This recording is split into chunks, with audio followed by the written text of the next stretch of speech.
Okay guys, आज इस video में हम डिस्कस करेंगे सेल डिवीजन के बारे में, कोशिका विभाजन के बारे में। जब कोशिका विभाजन की बात करते हैं तो फर्स्ट जो हमारे पास थिंग है वो है क्रोमोसोम नंबर। क्रोमोसोम का नंबर कोशिका विभाजन के साथ बदल भी सकता है और सेम भी रह सकता है। कोशिका विभाजन क्या होता है? एक कोशिका से नई कोशिकाओं का बनना। तो अगर हम कोशिका विभाजन की बात करते हैं तो यह एक बहुत इम्पॉर्टेंट कैरेक्टर है, कोशिका का बहुत महत्वपूर्ण गुण है जो कि प्रत्येक कोशिका में पाया जाता है। और जब एक कोशिका से नई कोशिका बनती हैं, एक दो कोशिकाएं नई बनती हैं, तो इन कोशिकाओं में इन क्रोमोसोम गुणसूत्रों की संख्या के आधार पर पता लगता है कि ये जो कोशिका विभाजन है वो किस प्रकार का है। दो प्रकार के कोशिका विभाजन पाए जाते हैं। फर्स्ट हमारे पास होता है माइटोसिस, सूत्री या समसूत्री विभाजन कहते हैं, और दूसरा हमारे पास होता है मियोसिस, जिसे अर्धसूत्री विभाजन भी कहा जाता है। अगर हम समसूत्री विभाजन की बात करें या माइटोसिस की बात करें तो इस विभाजन के द्वारा किसी भी व्यक्ति की जो विकास है, जो डेवलपमेंट होता है, उसकी वृद्धि होती है, वो माइटोसिस के द्वारा होती है। और अगर मेयोसिस की बात करें या सूत्री विभाजन की बात करें तो यह विभाजन जनन कोशिकाओं में पाया जाता है। दो प्रकार की कोशिकाएं पाई जाती हैं, एक होती है कायिक और दूसरी होती है जनन कोशिकाएं। कायिक कोशिकाओं का काम क्या होता है? जो कायिक कोशिकाएं हैं, कायिक कोशिकाओं का काम होता है कि वृद्धि या परिवर्तन करना, और जनन कोशिकाओं का काम क्या होता है? जनन के प्रोसेस को पूरा करना। तो फर्स्ट हम देखते हैं कि सूत्री विभाजन या माइटोसिस क्या होता है। माइटोसिस की बात जब करें तो हमें नाम से ही पता चलता है कि समसूत्री विभाजन। समसूत्री मीन्स जिसमें सूत्र समान हो। यहाँ पर हम किसकी बात करते हैं? नंबर ऑफ क्रोमोसोम्स, गुणसूत्रों की संख्या। और गुणसूत्रों की संख्या की बात करें तो गुणसूत्र की संख्या क्या होती है? हर एक प्लांट और एनिमल में ये संख्या निश्चित होती है। जैसे अगर हम ह्यूमन बीइंग की बात करें तो ह्यूमन बीइंग में आपको पता है कि हमारे पास कितनी होती हैं? 46 नंबर ऑफ क्रोमोसोम्स 46 होते हैं। इसी प्रकार सभी जो जीव हैं, ये जो प्लांट्स हैं, जो एनिमल्स हैं, उनमें इनकी संख्या एक निश्चित होती है, निश्चित क्रोमोसोम्स पाए जाते हैं। और सूत्री विभाजन में क्या होता है कि जब एक कोशिका से दो कोशिकाओं का निर्माण होता है तो पेरेंटल कोशिका और जो डॉटर सेल्स बनती हैं, इनमें नंबर ऑफ क्रोमोसोम्स इक्वल होते हैं, सेम पाए जाते हैं। नंबर ऑफ क्रोमोसोम्स को 2n से रिप्रेजेंट किया जाता है। और सूत्री विभाजन में या माइटोसिस में डॉटर सेल्स में भी नंबर ऑफ क्रोमोसोम्स कितने होते हैं? 2n ही पाए जाते हैं। अब हम सूत्री विभाजन को देखते हैं कि सूत्री जो विभाजन है, माइटोसिस है, उसमें क्या होता है? सबसे पहले जो क्रोमोसोम्स हैं वो लंबे या पतले होते हैं, और फिर उसके बाद ये पोल्स की तरफ, या जो उनका व्यू पोलर्स भी हो जाता है। इस प्रकार क्या होता है? जो सोमैटिक सेल्स है उसका धीरे धीरे डिवीजन होता है। अब सूत्री विभाजन की अगर हम क्रिया या इसकी प्रोसेस को डिटेल में देखते हैं तो इसमें केंद्रक का विभाजन 5 अवस्थाओं में पूर्ण होता है। किसका? कैरियोकाइनेसिस होता है केंद्रक का विभाजन जैसे हमारे पास एक सेल है, एक सेल से दो सेल्स बनेगी ना, तो दो सेल्स बनने में इस सेल्स का जो डिवीजन होता है, ये सेल्स टूटती है, वो एक से जो क्रोमोसोम्स नंबर है या जो उसका केंद्रक है, न्यूक्लियोलस है, केंद्रकीय जो पदार्थ भरा हुआ है, उसका जो विभाजन है वो कितनी अवस्था में होता है? 5 अवस्थाओं में। फर्स्ट हमारे पास क्या होती है? इंटरफेस या विभाजनांतरण। सेकंड हमारे पास होती है प्रोफेज। थर्ड हमारे पास आती है मेटाफेज। फोर्थ एनाफेज और लास्ट वन इज टीलोफेज। तो अब हम देखते हैं कि जो हमारे पास फर्स्ट स्टेज है इंटरफेज, वो किस प्रकार से शुरू होती है, किस प्रकार से क्रोमोसोम्स का जो स्ट्रक्चर है या जो उसका स्टार्टअप है डिवीजन होने का, तो क्रोमोसोम से शुरू होता है, किस प्रकार से शुरू होता है? माइटोसिस जो वर्ड है, माइटोसिस वर्ड का जो प्रयोग है वो यूकैरियोटिक कोशिकाओं में केंद्र विभाजन के लिए किया जाता था। मतलब जब केंद्र विभाजन की बात करते हैं तो उसको माइटोसिस शब्द कहा गया, माइटोसिस कहा गया। तो अब हम बात करते हैं जो इंटरफेज। इंटरफेज क्या होता है? जब विभाजन अंतराल क्या होता है कि जब कोशिका विभाजन के एंड और अगले कोशिका विभाजन के बीच का जो समय होता है उसे क्या कहते हैं? इंटरफेस। विभाजनांतराल की एक विभाजन और दूसरे विभाजन के बीच का जो समय होता है उसे कहते हैं इंटरफेस या विभाजनांतराल। सपोज हमारे पास एक ये विभाजन पूरा हो गया, ठीक है। अब एक से हमारे पास दो सेल्स की फॉर्मेशन होगी। अब इस सेल का जब नेक्स्ट डिवीजन होगा तो इस टाइम के बिटवीन जो समय रहता है दोनों विभाजन के बीच का जो अंतराल होता है उसे कहा जाता है विभाजन अंतराल या इंटरफेस। इसमें क्या होती है कि जो क्रोमोसोम्स होते हैं, क्रोमोसोम्स कहाँ होते हैं हमारे पास? इस केंद्रक में। ये आपको पता है ना स्ट्रक्चर, ये होती है कोशिका, और ये हमारे पास क्या होता है? न्यूक्लियस या केंद्रक। अब इसके अंदर जो हमारे पास क्रोमोसोम्स पाए जाते हैं वो अत्यधिक क्रियाशील अवस्था में होते हैं, या इसमें जो क्रियाशीलता है वो बहुत अधिक होती है।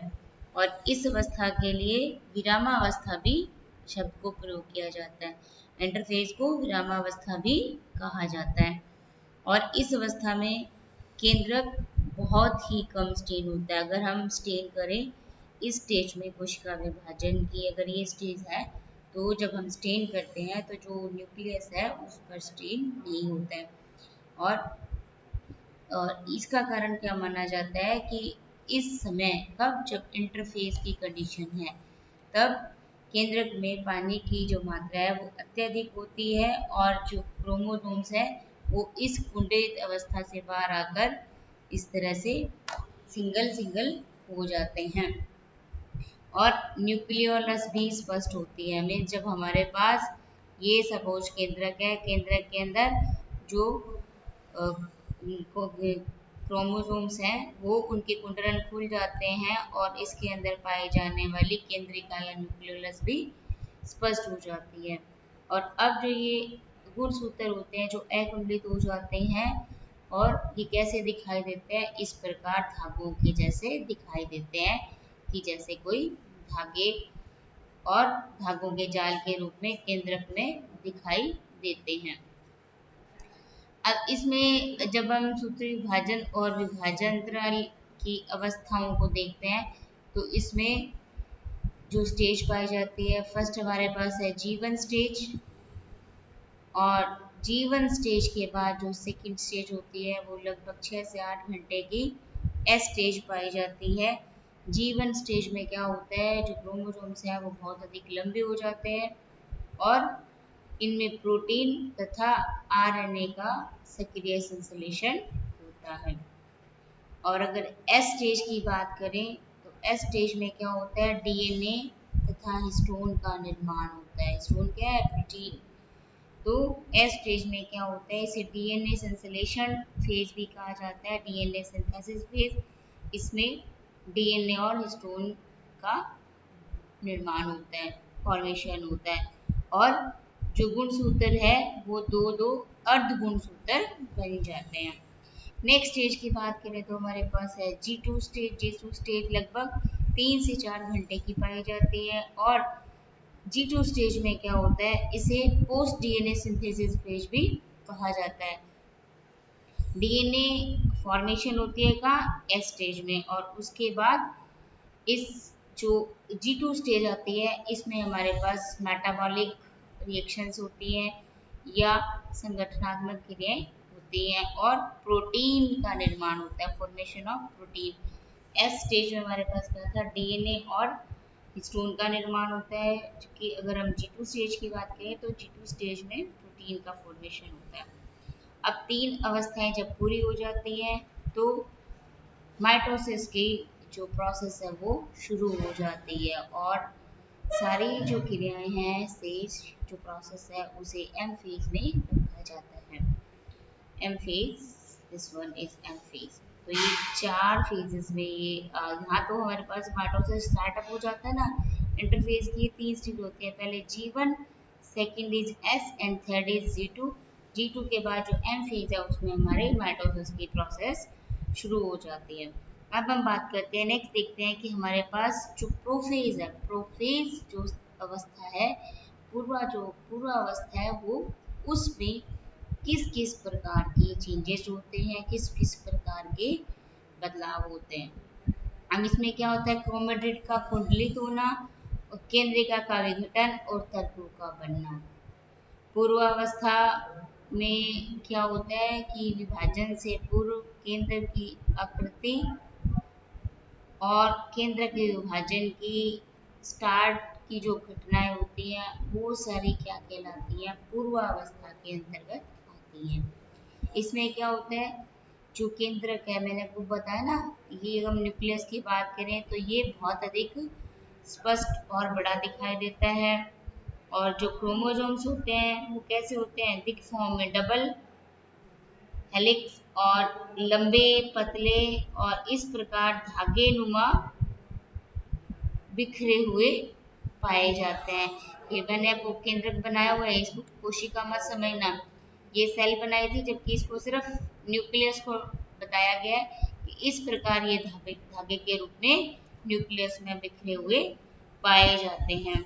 और प्रत्येक जो गुणसूत्र होता है, ये एक गुणसूत्र है, तो इसके ये जो क्रोमेटिड हैं, क्या बोलते हैं, इनकी जो 2 भुजाएं होती हैं, क्रोमेटिड्स, ये स्पष्ट दिखाई देते हैं या स्पष्ट होते हैं। तो नेक्स्ट क्या होता है कि जो क्रोमोसोम्स हैं उसके चारों ओर प्रोटीन मैट्रिक्स उसको कवर कर लेता है या उसके साइड में इकट्ठा हो जाता है। और जो प्रोफेज का एंड होता है तब दोनों क्रोमेटिड अलग अलग हो जाते हैं या स्पष्ट हो जाते हैं, जिससे प्रत्येक गुणसूत्र का द्विपाटन हो जाता है या वो स्प्लिट हो जाते हैं। तो अब इसमें क्या होता है कि जो केंद्र कला और जो हमारे पास केंद्रिका न्यूक्लियोलस है वो अदृश्य हो जाते हैं या दिखाई देना बंद कर देते हैं। और जो तारक काय है या जो सेंट्रियोल होता है वो विभाजित होकर कैसे ध्रुवों की तरफ चलने लग जाता है। अभी नेक्स्ट में आपको डायग्राम में पूरी तरह से क्लियर हो जाएगा कि 2 तरह से 2 पोल बन जाते हैं, और केंद्र जो कला है वो भी क्या हो जाती है, धीरे धीरे अदृश्य हो जाती है या विलीन हो जाती है। सेकंड हम बात करते हैं मेटाफेज की या इसकी मध्य अवस्था की। मध्य अवस्था क्या होते हैं कि पूर्वा जो प्रोफेज होती है उसकी अपेक्षा ये छोटी होती है, कम समय की होती है।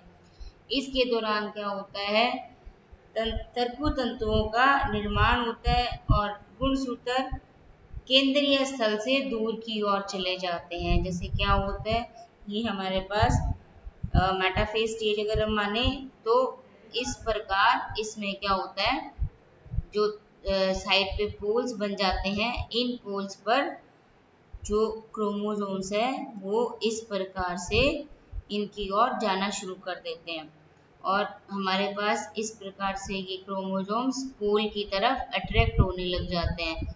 तो इसमें क्या हो जाता है, हमारे पास पोल्स की तरफ जो सेंट्रियोल होता है उसकी तरफ ये क्रोमोसोम्स अट्रैक्ट होते हैं और जो गुणसूत्र क्या होते हैं इधर उधर जो वितरित होते हैं और इस स्टेज के दौरान ये ध्रुवों से केंद्रीय स्थान की ओर आते हैं। अब क्या होता है, क्रोमेटिड्स में जो सोमैटिक कोल्स पाई जाती हैं वो कम दिखाई देने लगती हैं। अब गुणसूत्रों की जब गति क्या होती है, विषुवतीय रेखा की तरफ होती है, तो उस समय एक क्रोमेटिड अलग बनना आरंभ हो जाता है और जो तर्कु है वो किससे बनता है, जो हमारे पास न्यूक्लियर मटेरियल होता है। इस प्रकार क्या होते हैं, ये जो तंतु है, ये जो तंतु बनते हैं, प्रोटीन के जो तंतु बनते हैं वो दो प्रकार के होते हैं। एक ध्रुव से दूसरे ध्रुव तक फैले रहते हैं जिसे सपोर्टिंग फाइबर भी कहते हैं। और कुछ प्रत्येक गुणसूत्रों के जो सेंट्रोमियर के दोनों ओर भी लगे रहते हैं कुछ तंतु, उन्हें कर्षण तंतु भी कहते हैं। और ये तंतु जब पूर्णतः बन जाते हैं तो गुणसूत्र के सेंट्रोमियर की लंबाई में विखंडित हो जाते हैं। अब इसमें क्या होता है, इस अवस्था में क्या होता है, जो गुणसूत्रों का व्यास या लंबाई होती है वो अन्य अवस्थाओं की अपेक्षा कम होती है और गुणसूत्र है इस स्टेज में, अगर मेटाफेज स्टेज में सेल है तो उस टाइम इसमें स्टेन अधिक होता है और ये प्रोफेज से छोटी भी होती है, परंतु जो एनाफेज है एनाफेज से कुछ बड़ी होती है और इसका जो टाइम है वो कुछ सेकंड से लेकर 10 मिनट तक ही रहता है। और यह किस पर डिपेंड करता है, जो टाइम है मेटाफेज का टाइम वो नेचर ऑफ सेल या फिर जो कंडीशंस हैं उस पर डिपेंड करता है।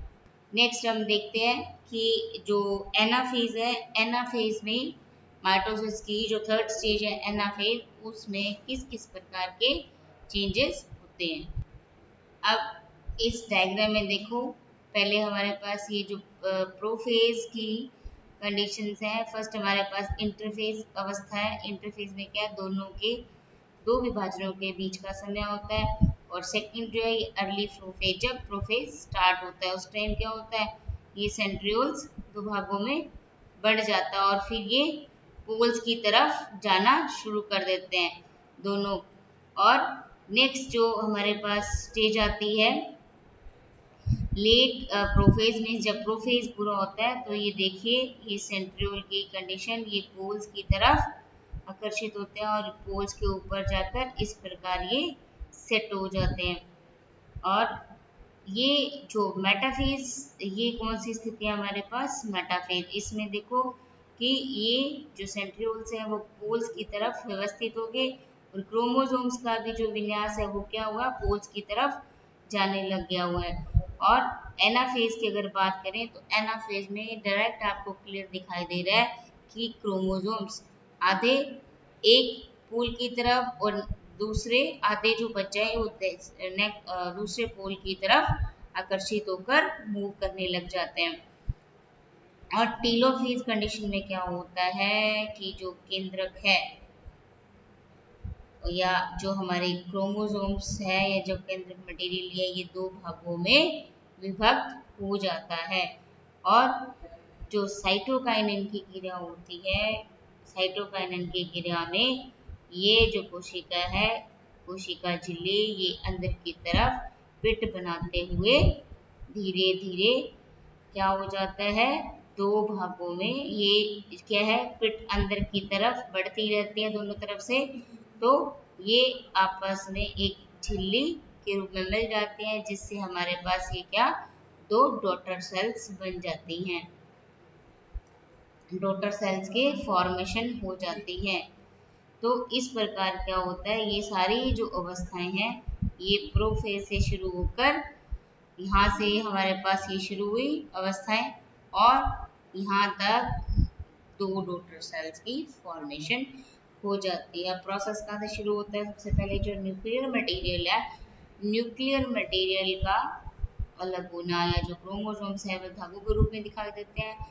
उसके बाद वो क्या है, जो सेंट्रियोल है वो दो में बन के दो भागों में बनकर किन ध्रुवों की ओर पहुंच जाते हैं, अपनी स्थिति को ध्रुवों पर स्थापित कर लेते हैं। और जो क्रोमोसोम्स हैं उसके जो क्रोमेटिड्स हैं वो क्रोमोसोम्स दोनों ध्रुवों की ओर आकर्षित होते हैं और क्रोमोसोम्स आधे आधे होकर न्यूक्लियर मटेरियल जो केंद्रीय पदार्थ है दो भागों में पूर्णतः विभाजित हो जाता है।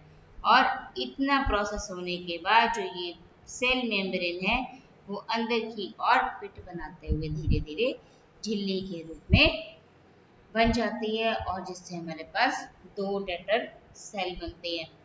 अब आगे बता दूं मैं एनाफेज। एनाफेज में क्या होता है कि देखो मैंने आपको डायग्राम से सारा क्लियर कर दिया है कि डायग्राम में एनाफेज में क्या होता है। आप ये पढ़ोगे तो आपको अच्छे से समझ भी आ जाएगा कि गुणसूत्रों का विपरीत ध्रुवों की ओर अट्रैक्शन होता है, उसकी तरफ गति हो जाती है। ये है ना, ये एनाफेज कंडीशन है। आपके डायग्राम की ये जो कंडीशन है ये हमारे पास एनाफेज है, एनाफेज कंडीशन है ये, एनाफेज या पश्चावस्था। इसमें आपको बिल्कुल क्लियर दिखाई दे रहा है कि जो क्रोमोसोम्स हैं दोनों ध्रुवों की ओर गति करते हैं और सेंट्रोमियर्स एक दूसरे से अलग हटने लगते हैं और जो एनाफेज कंडीशन है वो स्टार्ट हो जाती है। अब इसमें क्या होता है कि जो अर्ध गुणसूत्र हैं वो अलग अलग स्वतंत्र अस्तित्व में आ जाते हैं। इन्हें क्या कहते हैं, डॉटर क्रोमोसोम्स। ये अलग अलग पहले यहाँ से हुए ना अलग, तो ये क्रोमेटिड्स अलग हो गए, फिर वो पूरा एक क्रोमोसोम बन गया और इन्हें क्या कहते हैं हम, डॉटर क्रोमोसोम्स। उसके बाद क्या होता है कि सेंट्रोमियर्स पर जो तंतु होते हैं वो ध्रुवों की ओर आकर्षण बढ़ने से जो संतति गुणसूत्र बनते हैं वो विपरीत ध्रुवों की ओर ही पहुंच जाते हैं। ये मैंने आपको बताया एनाफेज की बिल्कुल क्लियर अवस्था। आप डायग्राम को देखो फिर आप इस थ्योरी को पढ़ो, आप बिल्कुल क्लियर हो जाओगे। आपके बिल्कुल कंसेप्ट क्लियर है कि जो एनाफेज कंडीशन है उसमें ये दोनों पोल्स की तरफ विन्यासित हो जाते हैं। नेक्स्ट देखते हैं हम टीलोफेज। अब टीलोफेज में क्या होता है, सॉरी, टीलोफेज में आपने पीछे डायग्राम में देखा था कि टीलोफेज में क्या होता है कि जो क्रोमोसोम्स क्या था, ध्रुवों की ओर आकर्षित हो जाते हैं। तो ये जो क्रोमोसोम्स ध्रुवों पर एकत्रित हुए थे, मैं आपको बता दूं, डायग्राम फिर से हम ड्रॉ कर लेते हैं। इस प्रकार जो सेंट्रियोल और हमारे पास यहाँ ये क्रोमोसोम्स इकट्ठे हो गए थे। अब इस स्टेज में, कौन सी स्टेज में, जो हमारे पास टीलोफेज में क्या होता है, इसके बाहर झिल्ली बनना आरंभ हो जाते हैं या केंद्र कला जिसे कहते हैं वो बनना आरंभ हो जाता है। और फिर क्या हो जाता है, पूरे केंद्र के चारों ओर एक झिल्ली बन जाती है और केंद्रिका का भी निर्माण। केंद्रिका क्या थी, पहले तो विलीन हो गई थी ना।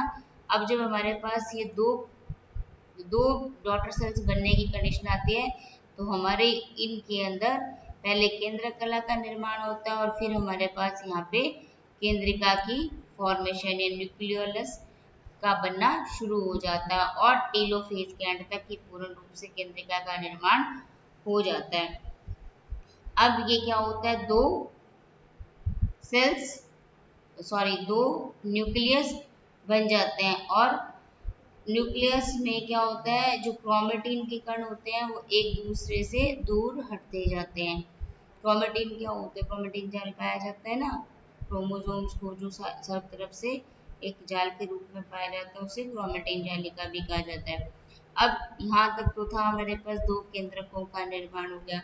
अब हम नेक्स्ट जो है कोशिका द्रव्य विभाजन, जिसे साइटोकाइनिन कहते हैं, इसमें क्या होता है, मैंने आपको बताया था पिछला डायग्राम में भी, अब आप इस पेज पे भी आपको दिखाई दे रहा है साइटोकाइनिन क्या होता है, कि इसमें जो कोशिका है उसका जो कोशिका द्रव्य है वो दो भागों में विभाजित होने लगता है।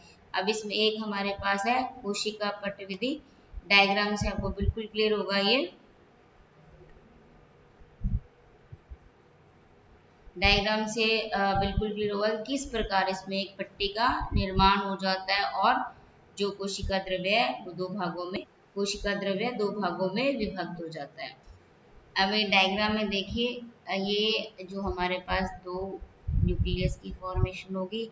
अब इसमें क्या है, ये अंदर की तरफ ये पेट या गर्त बननी, जो ये सेल मेम्ब्रेन होती है वो अंदर की ओर अंतर्वलित हो जाती है, अंतर्वलन बनने लगते हैं और धीरे धीरे क्या होता है, ये जो झिल्ली है ये पूर्ण रूप से बंद हो जाती है और ये क्या हमारे पास बन गए दो डेटर सेल।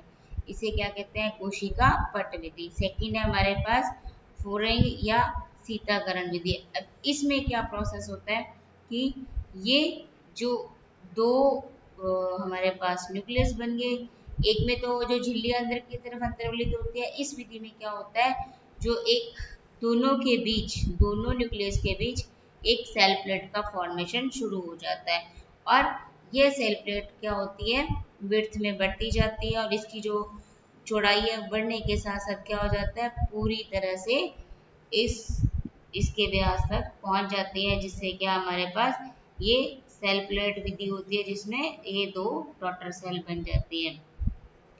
अब लास्ट में हम देखते हैं कि अगर हम सूत्र विभाजन की बात करें तो इसकी क्या इंपॉर्टेंस होती है, क्या महत्व होता है। अब इस विभाजन में क्या होता है, कोशिका से ऐसी कोशिका बनती है जो हर तरह से अपने पेरेंट्स, जो पेरेंटल सेल है उसके जैसी होती है, आकार में भी और जेनेटिकली भी अपनी जो मदर सेल है उसके जैसी होती है। अब इसमें एक स्पेसिफिक कैरेक्टर होता है कि जो क्रोमोसोम नंबर है, नंबर ऑफ क्रोमोसोम गुणसूत्रों की संख्या है, वो 2n ही किसमें होती है, मदर सेल या पेरेंट्स मात्र कोशिका में, और जो डॉटर सेल बनती हैं उसमें भी क्या होती है, नंबर ऑफ क्रोमोसोम्स सेम रहते हैं। समसूत्री मतलब समान सूत्र, सूत्र की बात किससे की गई है, क्रोमोसोम से। क्रोमोसोम्स को किससे रिप्रेजेंट करते हैं, n से, और डिप्लॉयड फॉर्म में हम उसे 2n से रिप्रेजेंट करते हैं। तो एक सबसे बड़ा जो डिफरेंस है वो यही है कि नंबर ऑफ क्रोमोसोम्स समान रहते हैं किसमें, समसूत्री विभाजन में, और अगर अर्धसूत्री विभाजन की बात करें तो उसमें नंबर ऑफ क्रोमोसोम अपनी मात्र कोशिका से आधे रह जाते हैं। तो अब ये किस में पाया जाता है, हमारे पास चौकाई कोशिकाएं जो वृद्धि करती हैं या जो परिवर्धन की स्थिति में होती है, पूरी तरह से परिवर्धन करके पूरे रस को बनाते हैं, उसमें इस प्रकार का जो विभाजन पाया जाता है। नेक्स्ट हम देखेंगे कि मियोसिस या अर्धसूत्री विभाजन क्या होता है।